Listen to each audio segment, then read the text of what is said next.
from Coach, and then please raise your hand for questions. They've got mics. If anybody in here expected anything different, good college basketball.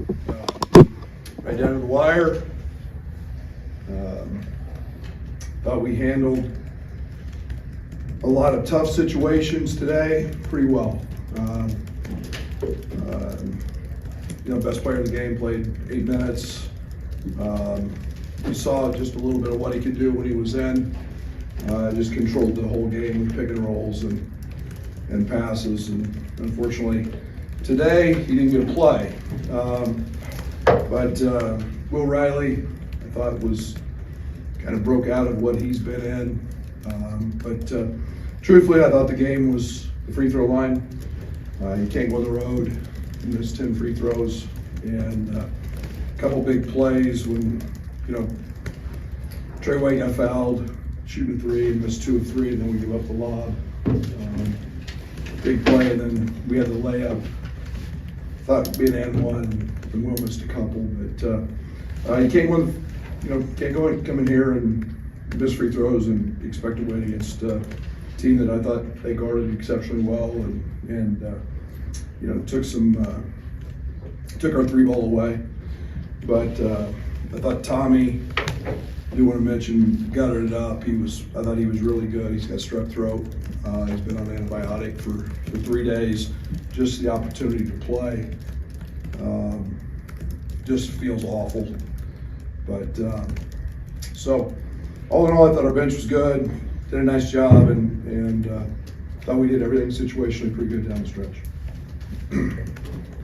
Brad, talk about expectations. Did you ever expect you could get 16 points from Riley and 9:54 off the bench? What explanation did they give you on the technical? They teed our bench.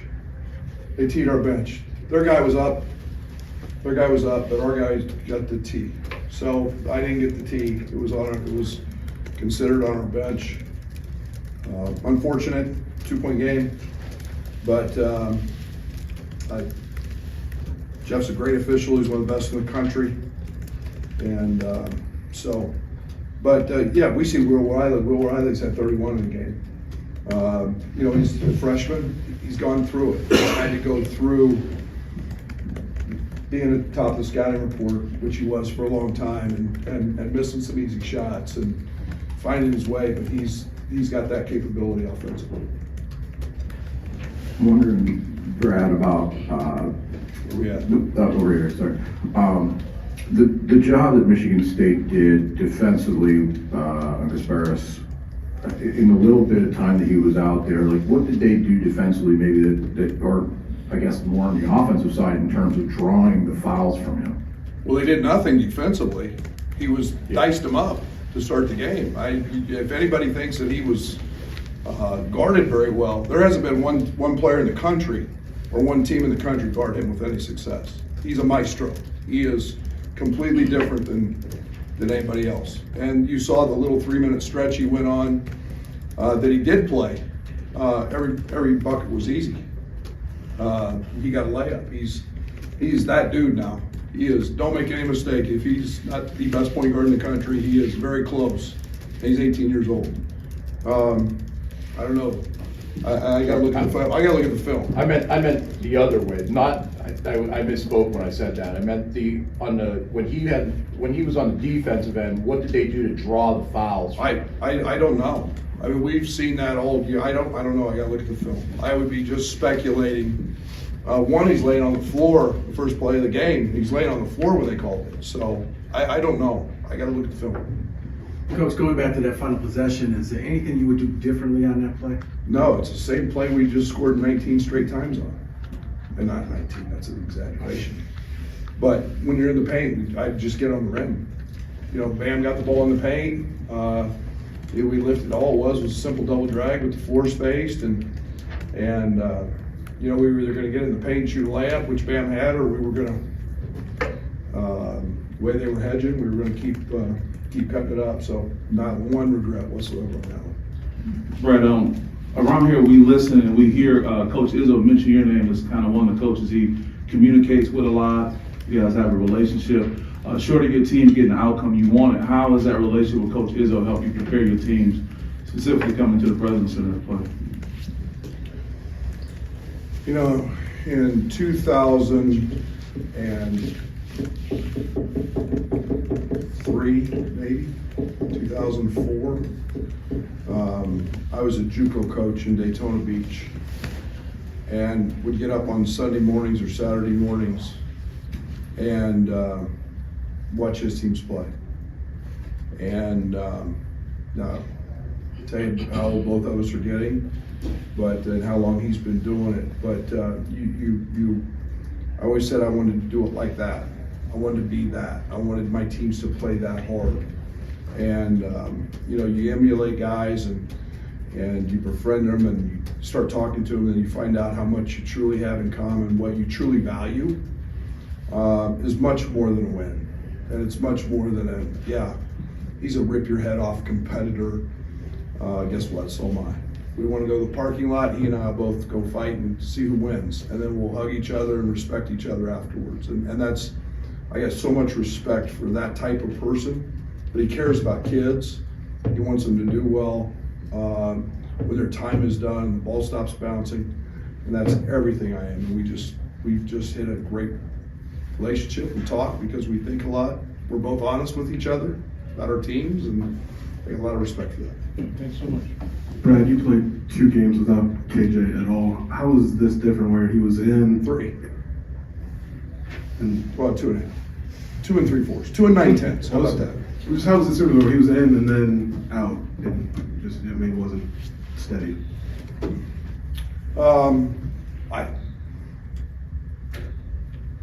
We know how good we are when we have him. I mean, Bam was tremendous. Thought our bench was tremendous. Did a lot of good things. He elevates everybody at a rate that's really hard to define. And I'm not trying to blow smoke up him. He knows how good he is. He doesn't need me telling him that. But he is just different. And you know, it's you look, and two of our losses, he hasn't been a very active participant. Brad, how did you try to manage his foul trouble, especially if he goes back in with 4? You tell him anything, and what do you think of the one that he fouled out on? Well, I'm not going to go there with that one, especially until I watch the film. But the 4th one was awful. I'll say that. He got shoved in the back and pushed into a guy, and I mean, that one was just gross. I mean, how? But he doesn't make it to the first media. And so from that point on, it was, just trying to keep him a little bit fresh, a little bit engaged. We bought him a minute to give Kylan a little blow. And then 7-minute mark, they were on a little run, and then it was you either go back with your hosses and get it done and get back in the game. And I mean, he had a pretty impressive stretch there where he dominated the game and got us right back in it. And obviously the 5th happened. And so. Brad, over here to the left. I was wondering, I think it was about 9 minutes to go. They were shooting free throws. You were talking on the sideline with Tom. Do you mind sharing what you guys were talking about at that point? I'll let him tell you. It was really a positive moment for the conference. Brad, with what you said about Tom over here, what you said about Tommy and his health going through, were you trying to manage his minutes throughout the whole game? He was dead. He couldn't breathe. His tonsils looked like they're gross. And so he couldn't breathe. He woke up this morning, he's like, I can't breathe. On that level, could you talk about what you got out of Morez at that spot when you couldn't play Tommy? I mean, it's a nice luxury to have a guy like Morez, and Morez I thought was exceptional. He gives us gave us a real presence at the rim. I thought defensively he was tremendous. He finished. Got to the foul line, put some foul pressure on him, and the value Tommy gives us offensively is really hard to replace. All those cuts late were his passing, and when you can shoot it like Tommy, you have to push up and guard him. And unfortunately, what Tommy made 4 or 5 the other night at Indiana. When you're sick, you just feel like mush, and he did, but his passing was spot on, and Perez's play was impactful as well. This will be our last one here. I know yesterday we talked about their bench, but what do you like about how your bench is shaping up at this point in the season? There couldn't be any better. I thought Jake Davis came in and gave us a lift. Obviously, Will had a night, but we have a bunch of guys who are all capable of scoring big nights. We've seen it out of Draven. I think we've had 8 guys that have had 20 points or more in a game, and